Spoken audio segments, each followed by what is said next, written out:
j'ai lancé un peu tôt l'enregistrement. Mais c'est pas grave. Salut tout ça, mon temps du cinéma. Nous allons parler de l'épisode 6 de Fallout. On en est presque à la fin. Normalement, on termine jeudi si tout se passe bien.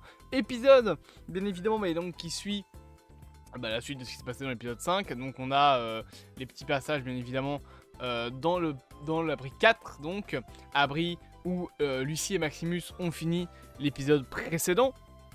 Abri, donc, où ils vont découvrir un petit peu une culture plus élargie, qui me fait un peu penser à la confrérie du Midwest, dans le sens où on nous montre que cette culture accepte les mutants, accepte pas de goût il me semble, en tout cas on n'en a pas vu, mais ils acceptent quand même pas mal de monde qui serait jugé inhumain, pas naturel dans d'autres abris. Et bien évidemment on va suivre cet abri qui a aussi des pratiques un peu spéciales et un passé aussi un peu spécial, notamment du coup le passé d'être fort lié à Shady Sands. En tout cas beaucoup de personnes qui ont été liées à Shady Sands, donc la capitale de la Nouvelle-Californie, sont venues se réfugier dans cet abri qui est un petit peu vraiment une communauté à part. Et alors, je vais vous montrer un passage de l'épisode. Et si je vais vous montrer, c'est tout simplement parce que il m'a énormément personnellement touché. Voilà, alors il faut avoir, je pense, simplement la culture derrière. Enfin, il faut avoir les références. Mais il faut savoir, petite remise en contexte, que Fallout, j'ai découvert ça quand j'étais très jeune. Peut-être pas la meilleure des choses, mais j'ai découvert ça quand j'étais vraiment très jeune. Peut-être brancher mon téléphone maintenant, parce que sinon ma caméra va finir par s'éteindre. Hop, 2 secondes.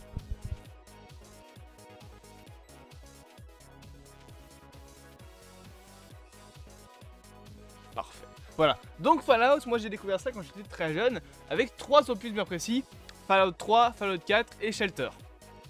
Le petit jeu mobile, qui d'ailleurs n'est plus disponible en Belgique. Je suis trop triste, il a fallu que je le craque parce que je pouvais plus y jouer.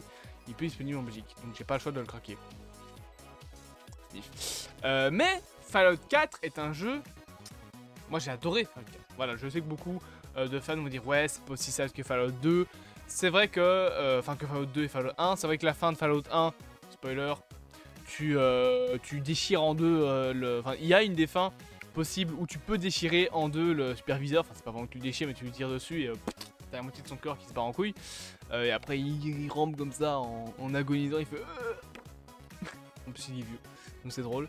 Mais voilà, il y a ce petit côté un peu absurde dans les premiers Fallout où c'est pas mal de gore en fait. Rien que les trucs avec le maître, etc. en Fallout 1. Mais ce qui est important, du coup, c'est mon lien avec Fallout, surtout Fallout 4.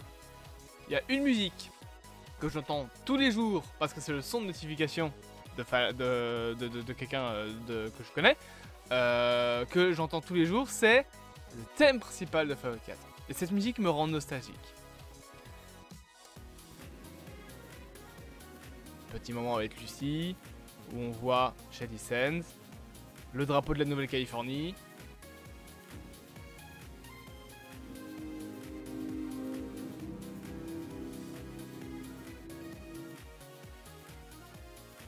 Ah. Cette scène m'a fait m'arracher une larme. Voilà, il y a la petite larme qui a coulé. Il y a le thème de Fallout 4. En même temps que le drapeau de la Nouvelle-Calédonie. On se refait ce passage vraiment. Hop, j'augmente le son pour moi. Ce drapeau de la Nouvelle-Californie qui se fait brandir.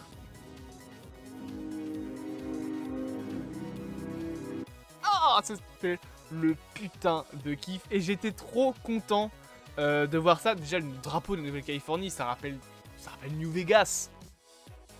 Ça rappelle la Légion de César. Ça rappelle Mr. House avec New Vegas. Ça rappelle plein de trucs, plein de moments intéressants. Avec ce magnifique drapeau. D'ailleurs, ça me fait me poser une question. Est-ce que la Nouvelle-Californie existe encore? Parce que bon, je rappelle que Shady Sands, leur capitale, a explosé. Est-ce que la Nouvelle-Californie existe réellement, en tout cas en tant que fédération, ou alors est-ce que elle s'est un petit peu délabrée, que t'as peut-être quelques personnes qui se disent encore de la Nouvelle-Californie, même si elle n'existe pas encore réellement, enfin genre plus réellement, je sais pas. Mais donc, voilà, cette séquence m'a vraiment ému avec le thème de Fallout 4 derrière.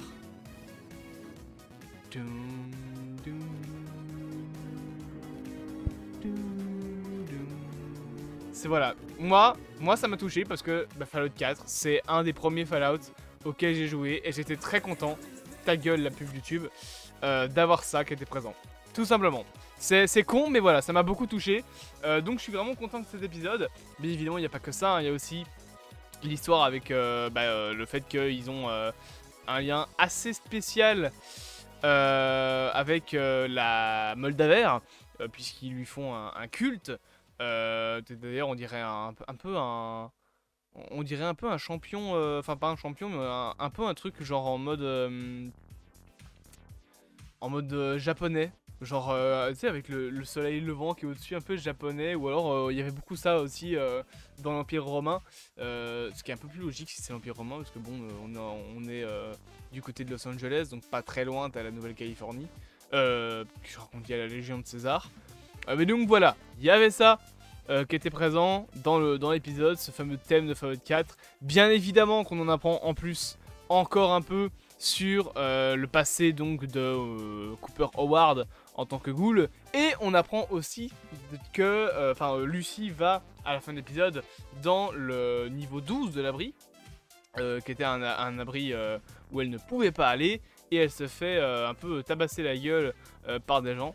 Donc voilà, on la voit, on voit qu'il semble faire des espèces d'expériences avec une femme enceinte qui accouche de poissons chelous qui après semble la bouffer. Voilà, il y a pas mal de petites expériences un peu bizarres qui sont faites dans l'abri, ou en tout cas qui semblent être faites dans l'abri. Et bien évidemment, de son côté, le petit bonhomme qui est Cooper Howard va apprendre grâce au gouvernement, que donc le fameux truc qui était mal écrit où c'était marqué gouvernement là en anglais, il va apprendre en gros que la Moldaver est en fait une femme qu'il a rencontrée dans le passé et qui lui avait dit vous voulez espionner votre femme pour qu'on en sache plus sur Voltec? Sympa hein. Donc voilà, un épisode que j'ai vraiment trouvé très très cool en termes de lore, et les deux derniers épisodes ça va être une dinguerie. Je vous le dis tout de suite, les deux derniers épisodes, c'est deux supra dingueries. Rien que il y a un passage qui me tuait de rire, où du coup tu vas avoir Maximus qui va se rendre compte que c'est les emmerdes avec Lucy à un moment dans l'épisode, et il va arriver en armure en mode libérez-la avec la grosse voix. T'as Lucy, il fait non, mais il me libère, tout va bien. Ah, oups, désolé. Vraiment, c'est les mêmes dialogues. Et c'est ce côté absurde que j'aime bien. Et c'est tout ce côté un petit peu Fallout, hein, j'ai envie de te dire. Donc voilà, épisode que j'ai vraiment beaucoup apprécié. Et que j'espère vous aurez apprécié tout autant que moi. J'espère donc que cette vidéo vous aura plu. Je bégaye. N'hésitez pas bien évidemment à vous abonner, à partager, à liker et à commenter. Et on se dit à bientôt pour de prochaines aventures.